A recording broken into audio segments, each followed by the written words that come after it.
Congratulations, true crime addicts. We've survived another week. It is Friday, January 5th, 2024. That's right, we're in the future now. This week, David Copperfield wants to make the Epstein list disappear.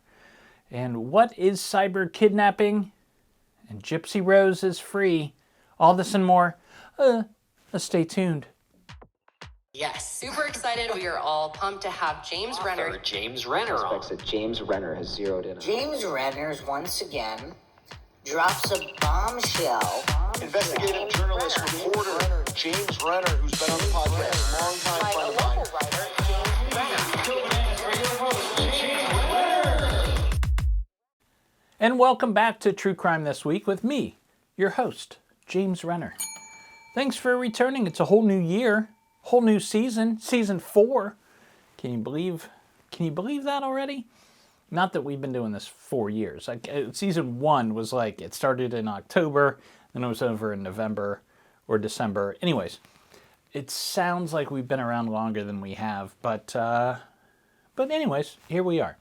And these are the top true crime stories that you're going to hear about in the coming weeks. You always hear it here first, and then they become Netflix documentaries and things like that. But if you tune in every week to True Crime This Week, you're going to know what's up. You're going to know what's coming down the pike in the world of true crime anyways. As always, I want to thank Walter for manning the cameras. Walter, whose name was only listed like 3 or 4 times in the Epstein list, he's back behind the camera. So thank you very much, Walter. And in other news, I have a new weekly true crime podcast coming out. It premieres January 23rd in just a couple weeks. What's it about? I don't know. It's a tease. I can't say right now. I don't want to be scooped. I think it's something new. I might announce it next week or the week to come, but I'm going to talk about it pretty soon. It is really fun to record, and I can't wait to share it with you. So follow this channel, follow me on social media to learn more. How's that for a ridiculous tease? But trust me, it's going to be fun. Let's get to the top stories already, all right? There's no doubt about what is the top true crime story this week. It is the release of files in the Jeffrey Epstein case. Jeffrey Epstein, that is, as you likely know, was a shady New York financier who trafficked young women for his powerful friends, pimping them out from his New York home and his private island. Reporting by the Miami Herald led to his downfall several years ago. And then he was charged with sex trafficking in 2019 before he killed himself in jail while awaiting trial. Epstein was a business partner and money manager for a guy named Leslie Wexner, owner of Victoria's Secret. Yes, that's right, the old guy from Ohio, from that song that you've heard over and over and over again the last couple years. Epstein's sometimes girlfriend, Ghislaine Maxwell, is currently sitting in prison for her role in procuring underage girls for Epstein and his friends. Now, many people are reporting that this release of this information this week is Epstein's client list, but that's not exactly what it is.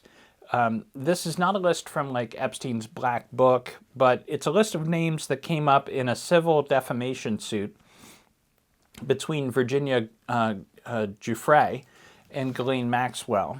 So some of these men have been on the island, or in his house in New York, but not all. And this is not a complete list of Epstein's super friends. But there are some new names and weird stories to be found within the documents that were released this week. The name that comes up the most is Prince Andrew, who by now deserves his own season of The Crown. He's alleged to have had sex with Giuffre when she was underage. You've seen that picture of him with his arm around her. In the court records, another young woman recounts how she was sitting on the prince's lap beside Giuffre when the spare to the throne fondled her breast. According to The Guardian, One of Epstein's victims previously testified that she had talked with Epstein about his friend, President Bill Clinton, and Epstein had said, quote, "Clinton likes them young," end quote. The same woman also said that magician David Copperfield, now this is probably, to me, the second most surprising name to pop up in these files. This woman says that magician David Copperfield had visited Epstein's home. Now, this one specifically rings true to me because I happen to know a guy who lost 2 of his dates to David Copperfield by taking them to his shows. What David Copperfield would do, allegedly, is kind of look for young women in the audience and then have his guys go up to them, invite them backstage, and then tell them this sob story about his life, and then that would lead to, like, other things. So he's, yeah, it does not surprise me to see his name in there. But he is, there's no crimes alleged to have occurred with David Copperfield other than him knowing Epstein enough to visit his home. Now, while there's not much about President Trump in these documents, his friendship with Epstein is well documented already, and Giuffre, the woman at the center of this, who kind of busted it all open, she was employed at Mar-a-Lago prior to being trafficked by Epstein and Maxwell. That's where they found her, at Trump's place. The strangest story to come out of the release of these documents is an email exchange where Epstein is trying to refute a story being pushed by Giuffre that alleged physicist Stephen Hawking had participated in an underage orgy in the Virgin Islands. I can't even wrap my head around that. Hopefully it's not true, but this was Epstein trying to say that story was definitely not true. Hawking had never been accused of a crime before he passed away a few years ago. Giuffre has claimed she was pressured by Epstein to have sex with several powerful men other than Prince Andrew, including New Mexico Governor Bill Richardson and former U.S. Senator George Mitchell. Another name mentioned frequently in these reports, by the way, is a French modeling agent named Jean-Luc Brunel, who was charged with raping underage girls and was sitting in a Paris jail cell before he killed himself while awaiting trial. Now, I'm not one for conspiracy theories, but that whole thing is very sus, as the kids say. Now, there are still 2 John Does that have not yet been revealed. They're trying to keep their names from being made public. It doesn't look like they're going to win, and we're likely to know who they are in the coming weeks. So follow that story. All right, next story, here we go. Classes were back in session after New Year's this week, and in America, where we'd rather have fewer kids than fewer guns, that means another school shooting. Yesterday, 17-year-old Dylan Butler opened fire inside Perry High School in Indiana about 20 minutes before school was scheduled to start. 1 6th grader was killed, 6 more were shot and wounded. Dylan later died after turning his gun on himself, according to the Des Moines Register. Prior to the shootings, Butler posted a photo of himself on TikTok, which showed him inside a bathroom stall with a blue duffel bag by his feet. It was captioned, quote, "Now we wait." And he used the song "Stray Bullet" by KMFDM, which was a song used on the personal website of Eric Harris, who was one of the Columbine shooters, if you remember that case. After the shootings, police found and disposed of an explosive device that Butler had brought to school. Butler used a shotgun and a small handgun in the attacks. Several parents received frantic cell phone calls from the kids inside the building during the shootings. One of those who was shot and survived was the school principal. A vigil is planned for the community, which is standard procedure for these events, in lieu of any real progress on gun control. Last top story, and then we get to cold case updates after the break. You got to stick around because there's some doozies, including Gypsy Rose getting out. Here we go. It seems the bad guys have invented a brand new crime. It's called cyber kidnapping. I had not heard about this until today. Here's the story that brought it to light. A 17-year-old foreign exchange student from China named Kai Zhuang was reported missing earlier this week in Utah. Now, thankfully, according to ABC News, Kai was found safe on January 1st. Police found him in a tent in the mountains near Provo, and the story they uncovered after finding him is pretty astounding. Police now believe Kai and his family were the targets of cyber kidnappers. Here's how it works.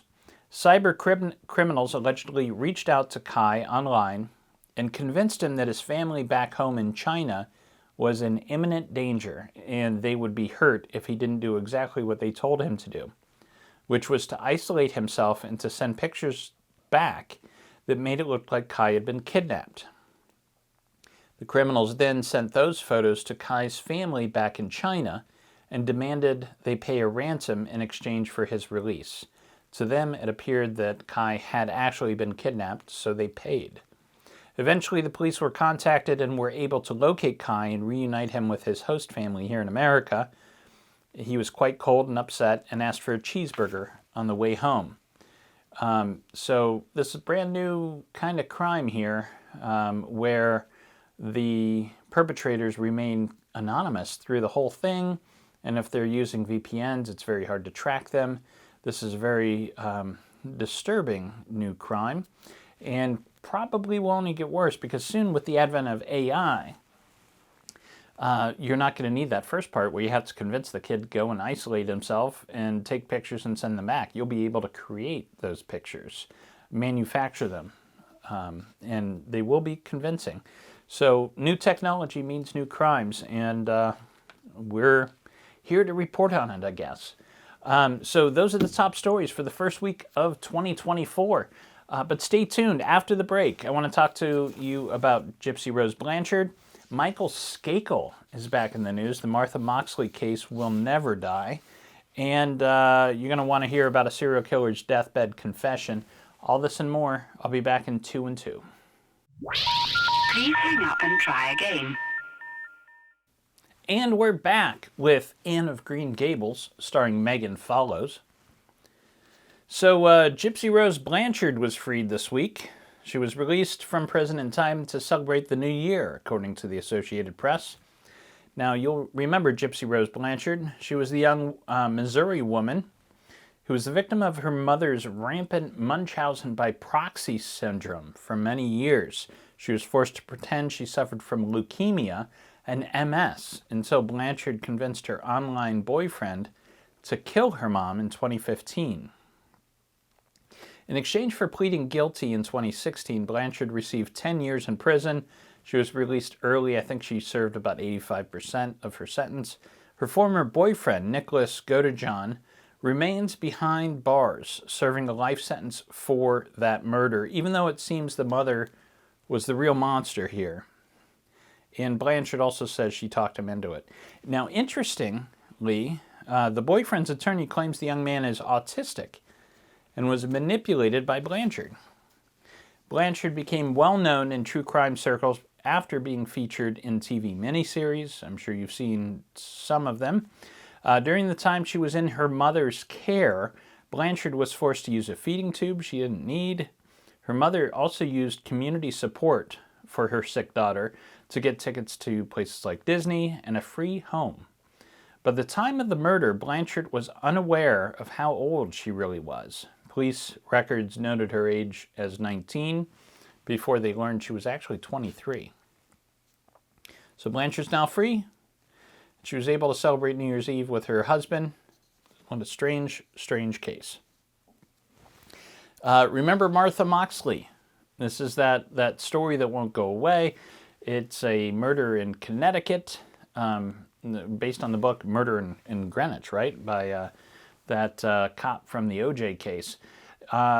It's one of those murders that happens in like a quiet community of mansions and rich people and place this stuff is never supposed to happen. And it's still technically unsolved, even though, is it? Here's why it's in the news. This week, Michael Skakel filed lawsuits against the lead detective in the town of Greenwich, Connecticut, alleging malicious prosecution, according to CNN. Skakel served 11 years in prison for the murder of 15-year-old Martha Moxley before being released on bail during an appeal that found his lawyer had not adequately represented him during the first trial. He was freed in 2018, and the state says that they will not attempt to retry him. So that case is kind of like stagnant. And the case has always been a mess, by the way. Skakel is the nephew of Robert F. Kennedy, and many believe the family's connections to the Kennedys helped him avoid prosecution for decades. Moxley was beaten to death in 1975. It's a very old case, coming up on 50 years, in fact. The murder weapon was likely a golf club that was found nearby. Now, the night that Martha Moxley was murdered, she was seen partying with Skakel and his older brother within the gated community where they lived. Now, in a recording for a potential book, Skakel said he had spied on Moxley from a tree outside her window while masturbating the night of her murder. Moxley's body was found under that same tree the next morning. Now, Skakel was 15 years old at the time of the crime, and later 2 of Skakel's classmates claimed that they heard him confess to the murder. Part of Skakel's lawsuits involve those audio tapes where he's talking about being in the tree, right? Now, Skakel says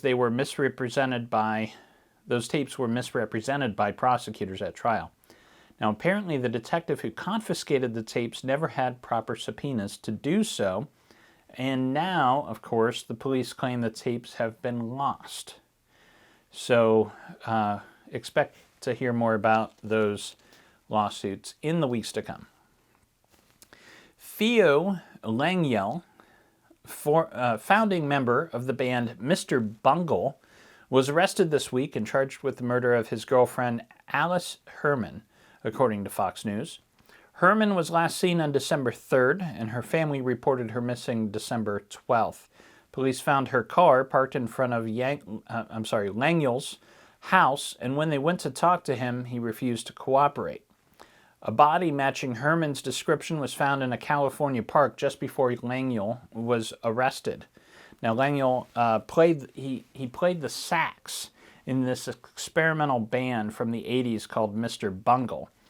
And they produced such hits as Goodbye Sober Day and Anarchy Up Your Anus. So, kind of an open and shut case there. But anyways, the guy from Mr. Bungle's going away. Interesting news out of Michigan this week, where a serial killer has confessed to his murders days before dying of lung cancer, according to The Independent. Gary Artman was a truck driver who was convicted in the 1996 murder of Sharon Hammock. He was also linked to the 2006 murder of 24-year-old Dusty Shook by DNA. He was serving life in prison without the possibility of parole when he started getting sick. Now, those 2 women were among 17 women who were found dead or went missing in and around Grand Rapids area between 1993 and 1996, and police have long suspected a serial killer was responsible for those crimes. Late last year, Artman slipped into a coma and was expected to die, but then he woke up. He was in a coma for, I think, several weeks, and then suddenly woke up. And when he woke up, he started admitting to other crimes before finally passing away on December 28th. In total, he admitted to murdering 11 women, 10 of which occurred in Grand Rapids. He admitted to being the serial killer they were looking for. Now, I have to wonder, what the hell did he see when he was in that coma to make him confess when he woke up? Very interesting story. Let's jump over to weird news. Kaylee Anthony's grandfather's in the news this week. Someone over at the Lifetime Network convinced Casey Anthony's parents to take lie detector tests. The results aired last night as a Lifetime special called Casey Anthony's Parents, the Lie Detector Test. So if you're waiting to see if the media would cover true crime more responsibly in 2024, the answer is no. No, they will not. Over to pop culture. The trailer for the new Netflix documentary true crime series American Nightmare dropped this week. This is a 3-part documentary that premieres January 17th, and this actually looks pretty good. The series is about the stranger-than-fiction case of Denise Huskins, who claimed to have been kidnapped from her home in Huntington Beach, California, and kept for days before her captor dropped her off by her house. The police were immediately suspicious of Huskins and her boyfriend Aaron Quinn, who didn't call 911 until the next day, when he told investigators that men in wetsuits entered the home and tased them before taking his girlfriend. Police and Nancy Grace suggested this was a real-life Gone Girl, where Huskins had only pretended to be kidnapped. I mean, have you ever heard of a kidnapper dropping off the victim at their home afterwards, completely unharmed? It's a little strange. Spoiler alert, the police were totally wrong. The story is stranger than you can imagine. Definitely check this one out. Over to books. There's a new book out by my buddy Billy Jensen, and it's a must-read. Check it out. It's called Killers Amidst Killers. Here's the write-up.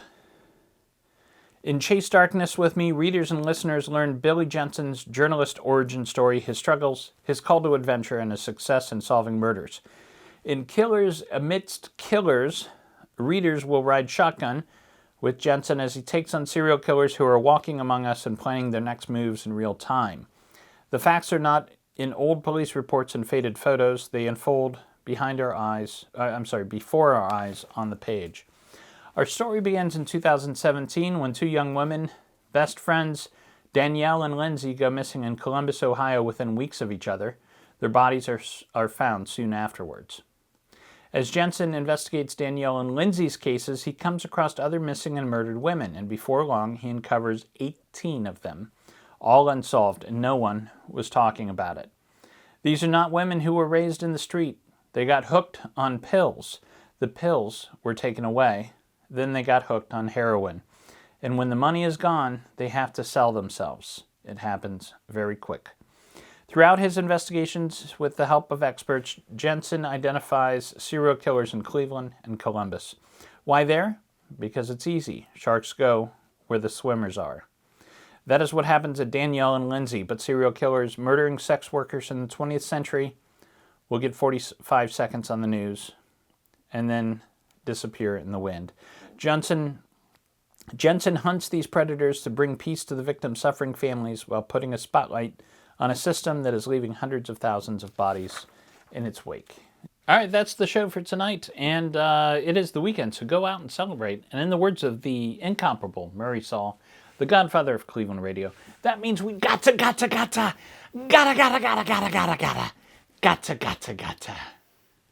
get down, damn it. True Crime This Week is a Fearful Symmetry production. Photo and artwork are licensed through Shutterstock. If you like the cut of my jib, I have another podcast you might enjoy called The Philosophy of Crime, in which I attempt to solve the big questions behind our true crime obsession by looking to philosophy for answers. Thank you for listening. I'll see you next week. Sit, Brownie, sit. Good dog.